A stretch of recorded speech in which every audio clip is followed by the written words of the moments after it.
Top quality और consistent performance के लिए सिर्फ सिल्वर पंप्स। टॉप क्वालिटी और कंसिस्टेंट परफॉर्मेंस के लिए सिर्फ सिल्वर पंप्स, नाम याद रखना। या वर्षी ला निनो कंडिशन्स होती, परंतु मार्च एप्रिल आणि मे मध्ये ला निनो हा न्यूट्रल होणार आहे आणि तो ला निनो न्यूट्रल म्हणजे सक्रिय राहणार नाही आणि अल निनो पण नाही आहे।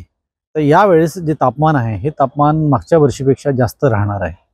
तसंही 2024 मधलं जे तापमान आहे, सरासरी जागतिक तापमान आहे, ते 1.54 डिग्री सेल्सिअस वाढलेलं आहे आणि 2025 मध्ये जे रेकॉर्ड आहे 2024 ते रेकॉर्ड पण तोडण्याचे सर्व अंदाज कॉम्प्युटर मॉडेलनी आणि वैज्ञानिकांनी व्यक्त केलेले आहे।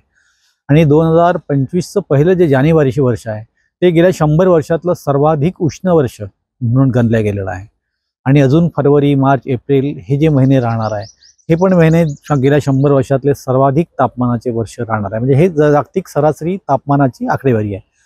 आणि याच्यामुळे आपल्याकडे जे आहे ते एप्रिल, मे आणि जूनचा पहिला आठवडा तीनही म्हणजे महिन्यामध्ये आपल्याकडलं तापमान 46-47 डिग्री राहणार आहे। आणि जवळजवळ एप्रिल, मे आणि जूनच्या पहिल्या आठवड्यामध्ये एक हीट वेव्ह जे आहे ते हीट वेव्ह पण आपल्याकडे राहणार आहे। म्हणजे तापमान वाढ जी आहे ते जागतिक तापमान जशी होत आहे तशी आपल्याकडे पण विदर्भामध्ये तापमान वाढ मोठ्या प्रमाणात झालेली आहे आणि या वर्षी सर्वाधिक तापमान जास्त असण्याची शक्यता वर्तवण्यात आलेली आहे।